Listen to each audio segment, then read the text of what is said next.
Hello everyone, my name is Ravikant Dubey. I am faculty of biology. Welcome to the online platform of Medu Tutorial.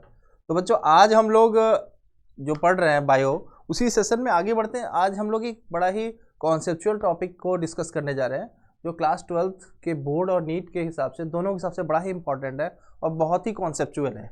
और बच्चे इस part में अक्सर गलती करते हैं और बड़े कंफ्यूज रहते हैं, तो उसी को आज हम लोग क्लियर करने जा रहे हैं। तो ध्यान सीखिएगा और ध्यान से सीख के समझ के इसको अप्लाई कीजिएगा, फिर इसके बाद इसमें गलती नहीं होगी। तो आप लोग सोच रहे हो सर ये कौन सा टॉपिक है और किस चैप्टर का है। तो ये क्लास 12 का आपके बायोटेक्नोलॉजी प्रिंसिपल एंड प्रोसेसेस नाम का चैप्टर है। उसमें हम लोग सीखेंगे ट्रांसफॉर्मेंट नॉन ट्रांसफॉर्मेंट क्या होता है, रिकॉम्बिनेंट नॉन रिकॉम्बिनेंट क्या होता है, इसको हम लोग सीखेंगे। तो सबसे पहली बात रिकॉम्बिनेंट नॉन रिकॉम्बिनेंट की जो बात आती है, ट्रांसफॉर्मेंट नॉन ट्रांसफॉर्मेंट की बात आती है, ये कहाँ से आती है। पहले समझिएगा कि ये कोई हमारा डीएनए है, डिजायर डीएनए, इसको हम लोग कट करेंगे आरई से। आरई मतलब रेस्ट्रिक्शन एंजाइम। रेस्ट्रिक्शन एंजाइम से कट करेंगे। कट करने के बाद ये हमारा डीएनए का फ्रेगमेंट बनके तैयार है। और हम क्या किए, ये एक प्लाज्मिड लिए, इस प्लाज्मिड को भी हम लोग इस तरह से कट करते हैं, इससे आरई से। जब हम इसको आरई से कट करेंगे तो कुछ ये कंडीशन बनके तैयार हो जाएगी। तो जो हम इसका कलर थोड़ा चेंज कर देते हैं जिससे हमको आसानी हो जाएगी समझने में और आप लोगों को भी समझने में आसानी हो जाएगी। ये क्या हमारा जीन ऑफ इंटरेस्ट और ये क्या हमारा प्लाज्मिड। प्लाज्मिड क्या है आप लोग जानते होंगे, नहीं जानते हैं तो एक बार ध्यान सुन लीजिएगा। ये बैक्टीरिया में मेन डीएनए के अलावा एक्स्ट्रा डीएनए होता है, इसलिए इसका दूसरा नाम होता है एक्स्ट्रा क्रोमोसोमल डीएनए। क्या नाम होता है? Extra chromosomal DNA. दूसरी बात ध्यान देंगे, इसका बैक्टीरिया में मेन डीएनए के अलावा एक्स्ट्रा है तो नाम क्या पड़ा? Extra chromosomal DNA. उसके अलावा बात ये है कि आपको ये भी ध्यान रखना है, ये बैक्टीरिया में सारे बैक्टीरिया में पहली बात नहीं होता, जिसमें होता है उसकी बात कर रहे हैं। ये स्मॉल होता है, सर्कुलर होता है, डबल स्टैंडर्ड होता है और ऑटो रेप्लिकेटिंग होता है। ऑटो रेप्लिकेटिंग होता है मतलब इसके पास ओआरआई साइट होगा। ओआरआई साइट है मतलब ये ऑटो रेप्लिकेटिंग है। Small, circular, single, double standard DNA. Double standard DNA होता है, ऑटो रेप्लिकेटिंग होता है and freely floats into the cytoplasm. इस पे नीट में 2-3 बार क्वेश्चन आए हुए हैं, इसलिए हम इसकी बात कर रहे हैं। और ये बैक्टीरियल सेल के या बैक्टीरिया के फिनोटाइप को चेंज करता है। ये सब आपकी बुक में दिया हुआ है, आपके एग्जाम में आ चुका है तो ध्यान रखेंगे। अब बात आती है, हमने इसको कट किया। कट करने के बाद इसके पास 2 पॉसिबिलिटी रहती है। एक, या तो ये अपने से वापस जुड़ जाए। तो बात आती है सर अपने से वापस क्यों जुड़ेगा? तो ये कि डीएनए को जैसे ही कट करेंगे तो ये वाला 5' एंड है, ये वाला 3' और ये वाला 3' तो ये वाला 5'। आप लोगों ने जब मॉलिक्यूलर बेसिस ऑफ इनहेरिटेंस पढ़ा होगा तो 5' एंड उसको कहते हैं जहाँ पे फॉस्फेट फ्री रहता है और 3' उसको कहते हैं जहाँ पे OH फ्री रहता है। फॉस्फेट और OH के बीच में बॉन्ड जो बनता है उस बॉन्ड को हम लोग क्या बोलते हैं? एस्टर बॉन्ड बोलते हैं। तो इस तरह से ये OH और फॉस्फेट दोनों में अट्रैक्शन होगा और ये आपस में जुड़ सकते हैं। जब आपस में जुड़ सकते हैं तो इसमें कोई डीएनए नहीं लगा तो इसको बोलेंगे नॉन रिकॉम्बिनेंट डीएनए या नॉन रिकॉम्बिनेंट। और दूसरे केस में क्या है, ये जीन ऑफ इंटरेस्ट इसके साथ जोड़ दिया गया। जब जीन ऑफ इंटरेस्ट को इसके साथ जोड़ा गया तो कुछ ये कंडीशन बन जाती है। देखिए यहाँ पे हमारा जीन ऑफ इंटरेस्ट जुड़ गया है, तो अब इसमें डीएनए रिकम्बाइन हो गया है तो इसका नाम क्या पड़ा? रिकॉम्बिनेंट डीएनए, या इसको शॉर्ट में कहते हैं आरडीएनए। तो रिकॉम्बिनेंट डीएनए क्या है, नॉन रिकॉम्बिनेंट क्या है, समझ में आया? जब प्लाज्मिड में कोई नया डीएनए लगा देते हैं तो ये हमारा जो नया डीएनए बनता है उसको रिकॉम्बिनेंट डीएनए बोलते हैं। अब कोई डीएनए जुड़ा नहीं, जैसा पहले था वैसा अभी भी है, तो इसको बोलेंगे नॉन रिकॉम्बिनेंट डीएनए। ठीक है, तो रिकॉम्बिनेंट नॉन रिकॉम्बिनेंट को समझ लिए हैं, तो इसके आगे कॉन्सेप्ट को हम लोग सीखते हैं। चलिए देखिए, मान लीजिए ये कोई प्लाज्मिड है, इस प्लाज्मिड में दो साइट है, एक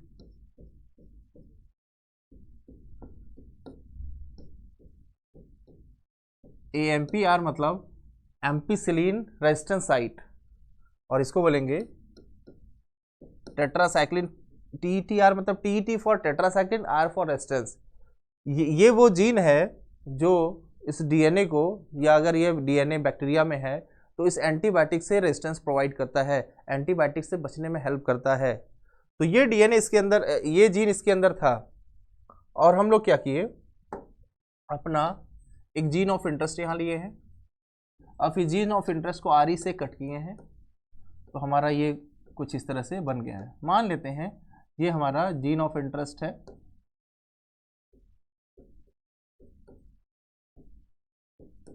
और ये हमारा प्लाज्मिड है, और इसको भी हम लोग RE से कट कर दिए। RE से कट करने के बाद अब मान लेते हैं यहाँ पे EcoR फर्स्ट जो एंजाइम होता है, रेस्ट्रिक्शन एंजाइम, उसका कट करने के लिए साइट है। तो हम EcoR फर्स्ट RE को कौन सा ID यूज़ किए, EcoR फर्स्ट। जैसे EcoR फर्स्ट को हम यूज़ किए तो ये जो हमारा प्लाज्मिड था ये हमारा कट जाएगा, कौन से लोकेशन से कटेगा, जहाँ पे कि EcoR फर्स्ट का रेस्ट्रिक्शन साइट प्रेजेंट था। ठीक है, और ध्यान रखेंगे इसको हम EcoR से फर्स्ट से कट किए तो इसको किस एंजाइम से कट करेंगे। तो एक बात ध्यान रखिएगा, इस पे आपके एग्जाम में क्वेश्चन आया हुआ है कि जिस एंजाइम से प्लाज्मिड को कट कर रहे हैं उसी एंजाइम से जीन ऑफ इंटरेस्ट को कट करेंगे, या जीन ऑफ इंटरेस्ट को ऑब्टेन करने के लिए जिस एंजाइम से कट करते हैं उसी एंजाइम से हम लोग प्लाज्मिड को भी कट करते हैं। क्यों ऐसा क्यों करते हैं, क्योंकि स्टिकी एंड बने, और स्टिकी एंड बनेगा तो जुड़ने में आसानी हो जाएगी। तो स्टिकी एंड बनना बहुत ज़रूरी है, और स्टिकी एंड को आप लोग पढ़ चुके होंगे, नहीं पढ़े तो एक बार देख लीजिएगा। तो सेम एंजाइम से कट करेंगे, मतलब इसको भी हम EcoR फर्स्ट से कट करेंगे, कट कर दिए। EcoR कट से कट किए तो ये इसी पोजीशन पे कट करेगा, जब इसी पोजीशन पे कट करेगा तो फिर वही दो पॉसिबिलिटी आ जाएगी, जैसे हम लोग के पीछे देख के आ रहे हैं, एक इधर 5 डैश, इधर 3 डैश है, इधर 3 डैश है, इधर 5 डैश है, तो ये वापस से जुड़ जा सकता है, वापस से जुड़ जाएगा। वापस से जुड़ेगा तो क्या होगा, जैसा था वैसा ही रह जाएगा।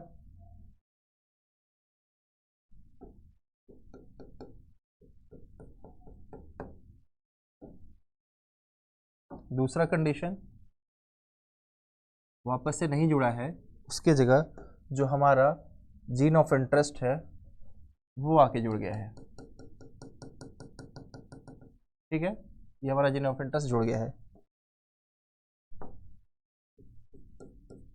अब ध्यान दीजिएगा, तो ये सर आप बोल रहे हैं कि जुड़ सकता है, जब अपने जुड़ सकता है तो ये कंडीशन बना, तो ये पूरा, अगर कुछ लोग सोच रहे होंगे सर अगर जब जुड़ जाएगा तो हमारा जीन ऑफ इंटरेस्ट जुड़ेगा कैसे, तो इसको जुड़ने से बचाने का एक तरीका होता है, एक बोलते हैं एल्कलाइन फॉस्फेट। हम जब इसको कट करते हैं, कट करने के बाद तुरंत एल्कलाइन फॉस्फेट डाल देते हैं, तो जिसके ऊपर एल्कलाइन फॉस्फेट आके जुड़ेगा उसको इस तरह से पैक कर लेगा।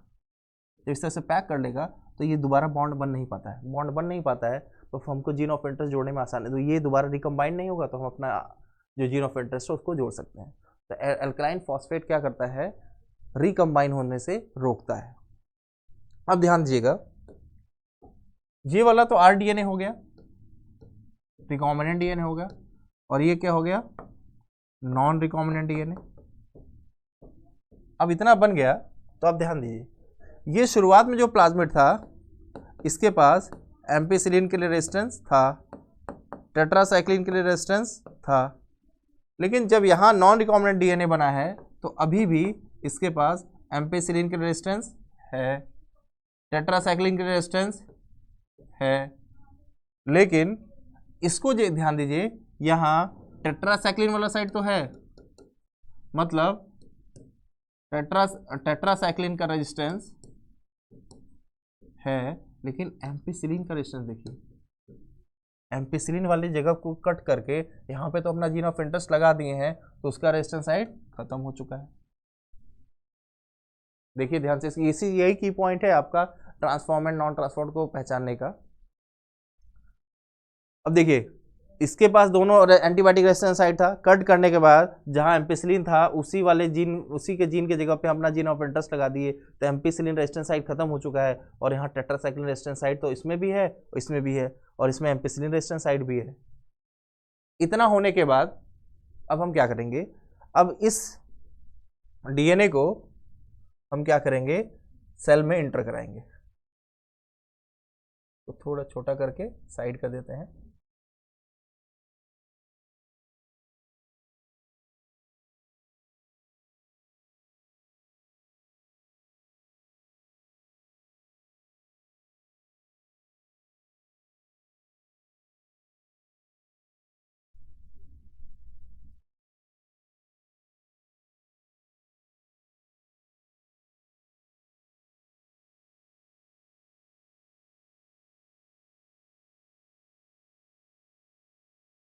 चलिए इतना आप लोग समझ गए। तो अब देखिए इसको हमको सेल में इंटर कराना है, बैक्टीरियल सेल में इंटर कराना है, किसको, रिकॉम्बिनेंट डीएनए को। लेकिन आप ध्यान दीजिएगा ये सारी जो चीजें हो रही हैं इतने माइक्रो लेवल पे हो रही है, कोई दिखाई नहीं देता है। तो हम क्या करते हैं, बैक्टीरियल सेल बनाते हैं।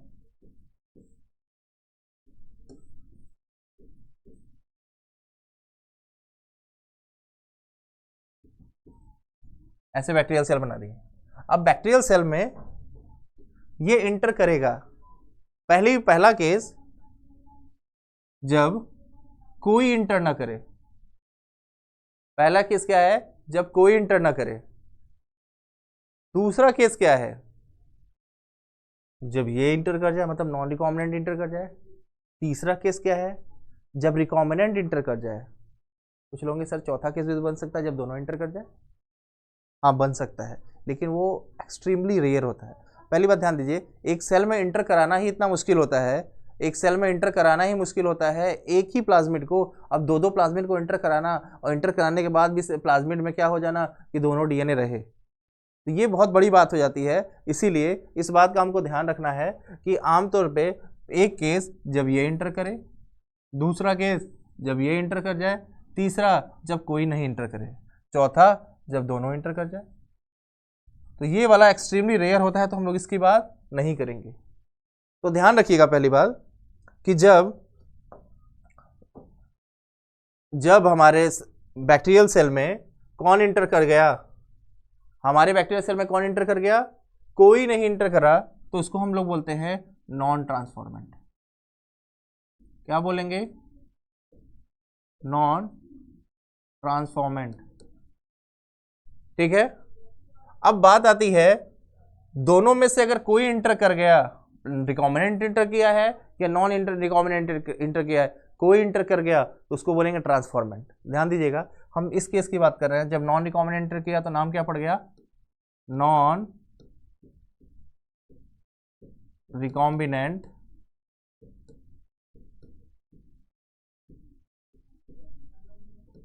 ट्रांसफॉर्मेंट। कौन इंटर किया है, ये वाला इंटर किया है, इसको इंटर करा देते हैं।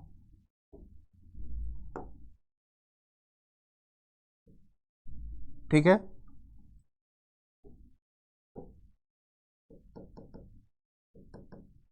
दूसरा केस जब ये इंटर कर जाए,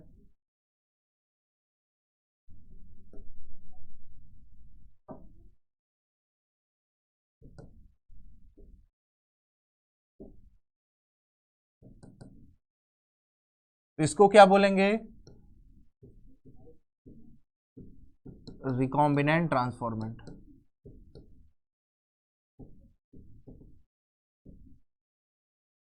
ध्यान दीजिएगा ये नॉन रिकॉम्बिनेंट ट्रांसफॉर्मेंट हो गया, और ये क्या हो गया, रिकॉम्बिनेंट ट्रांसफॉर्मेंट हो गया। तो ये और हमारे काम का कौन है, ये है। और एक बात छोटी सी ध्यान रखिएगा, ये जो मेन, ये बैक्टीरिया का मेन डीएनए है, ये बैक्टीरिया का मेन डीएनए है, ये बैक्टीरिया का मेन डीएनए है। प्लाज्मिड तो उसके अलावा एक्स्ट्रा है ना, तो हमको ध्यान रखना है जब दोनों में से कोई इंटर नहीं किया तो नाम क्या पड़ा, नॉन ट्रांसफॉर्मेंट। दोनों मतलब रिकॉम्बिनेंट नॉन रिकॉम्बिनेंट की बात कर रहे हैं। जब दोनों में से रिकॉम्बिनेंट इंटर किया तो नाम क्या पड़ गया, रिकॉम्बिनेंट ट्रांसफॉर्मेंट, और नॉन रिकॉम्बिनेंट इंटर किया तो क्या पड़ा, नॉन रिकॉम्बिनेंट ट्रांसफॉर्मेंट। ध्यान रखेंगे, और हमारे काम का कौन है, रिकॉम्बिनेंट ट्रांसफॉर्मेंट। तो अब बताइए जरा हमको, क्या ये एम्पिसिलिन के लिए रेजिस्टेंस होगा, बताइए जरा। अरे ये एम्पिसिलिन का रेजिस्टेंस है तो ये भी पूरा बैक्टीरिया ही हो जाएगा। ये टेट्रासाइक्लिन रेजिस्टेंस होगा, देखिए ये टेट्रासाइक्लिन के लिए भी रेजिस्टेंस था, तो ये भी टेट्रासाइक्लिन के लिए, पूरा बैक्टीरियल सेल ही टेट्रासाइक्लिन के लिए रेजिस्टेंस हो गया।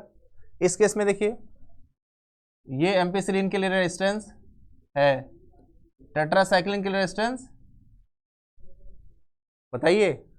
अरे ये एम्पिसिलिन के लिए रेजिस्टेंस नहीं है, टेट्रासाइक्लिन के लिए रेजिस्टेंस है। यहाँ देखिए जरा, जो हम लोगों ने पीछे पढ़ के आया है, तो पूरा बैक्टीरियल सेल अब टेट्रासाइक्लिन के रेजिस्टेंस तो है लेकिन एम्पिसिलिन के रेजिस्टेंस नहीं है।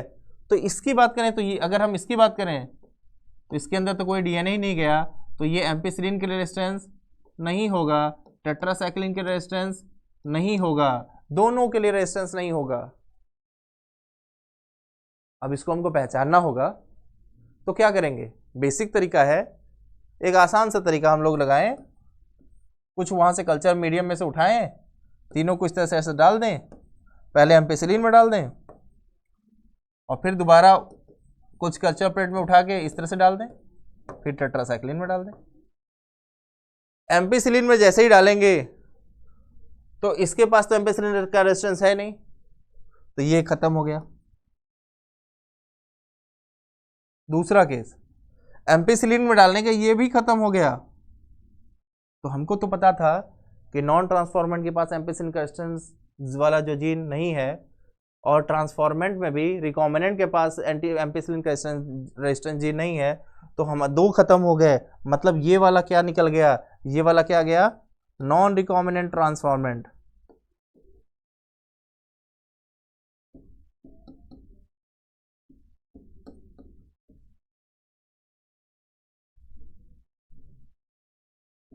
ठीक है, और इस केस में देखिए, जैसे इसको कंफर्म करने के लिए एग्जैक्टली कि हमारा रिकॉम्बिनेंट ट्रांसफॉर्मेंट कौन है, इसमें चेक कर लेते हैं। हम क्या किए, इसमें टेट्रासाइक्लिन को वहीं से बैक्टीरिया उठा के हम टेट्रासाइक्लिन में डाल दिए, तो टेट्रासाइक्लिन में ये फिर खत्म हो गया। तो जो एम्पिसिलिन और टेट्रासाइक्लिन दोनों में खत्म हो गया, क्योंकि दोनों के लिए रेजिस्टेंस वाला जीन नहीं था, वो क्या हो गया, नॉन ट्रांसफॉर्मेंट। अब देखे तो इसमें तो कोई नहीं खत्म होगा, क्योंकि रिकॉम्बिनेंट ट्रांसफॉर्मेंट हो चाहे नॉन रिकॉम्बिनेंट ट्रांसफॉर्मेंट हो, दोनों केस में उसके पास क्या प्रेजेंट है, दोनों केस में क्या प्रेजेंट है, दोनों केस में उसके पास टेट्रासाइक्लिन वाला रेजिस्टेंस जीन प्रेजेंट है। तो इन दोनों खत्म नहीं हुआ, तो हमको तो ये पता चल गया कि ये जो दोनों में खत्म हो जा रहा है वो नॉन ट्रांसफॉर्मेंट, जो दोनों में खत्म नहीं हो रहा है वो नॉन रिकॉम्बिनेंट ट्रांसफॉर्मेंट, जो सिर्फ एम्पिसिलिन में खत्म हो रहा है वो क्या निकल गया हमारा, रिकॉम्बिनेंट ट्रांसफॉर्मेंट। तो इस तरह से हमारा सिलेक्शन हो जाता है। यही आपके बुक में जो दिया हुआ है, प्लेटिंग करके दिया हुआ है कि PBr 322 का यूज़ करते हुए समझाया गया है, बाकायदे एक के ऊपर दूसरे की प्लेटिंग करके वो बाकायदे वहाँ प्रोसेस समझाया गया है। उसको डिटेल में हम लोग नेक्स्ट क्लास समझेंगे, क्योंकि बेस यही है। अगर ये समझ में आ जाएगा तो नेक्स्ट क्लास में जो आपके NCERT में दिया हुआ है, जो चीज़ों में कन्फ्यूज़न होता है, कैसे हम लोग आइसोलेट करते हैं रिकॉम्बिनेंट का नॉन रिकॉम्बिनेंट से, वो हम लोग नेक्स्ट क्लास में आसानी से समझ पाएंगे, और भी आसानी से। और वहाँ उसके बाद हम लोग नेक्स्ट क्लास में इससे भी जो आसान तरीका है रिकॉम्बिनेंट ट्रांसफॉर्मेंट को आइसोलेट करने का या उसको अलग करने का, वो हम लोग सीखेंगे। तो एक बार इसको एक ध्यान से देखिएगा, बना लीजिएगा, और इसका कॉन्सेप्ट आप एक बार रिवाइज कर लीजिएगा, क्योंकि ये रिवाइज रहेगा तभी हम लोग नेक्स्ट क्लास में समझ पाएंगे। और पूरे चैप्टर को डिटेल में समझने के लिए हमारे ऐप पे आइए, और हमारे ऑनलाइन प्लेटफॉर्म पे आइए, या फिर हमारे ऑफलाइन क्लास को ज्वाइन कीजिए, जो कि हमारा नरिया तिराहे पे है, मेडियो ट्यूटोरियल नाम से। वहाँ आइए और चीज़ों को और अच्छे समझिएगा। आज के लिए थैंक यू।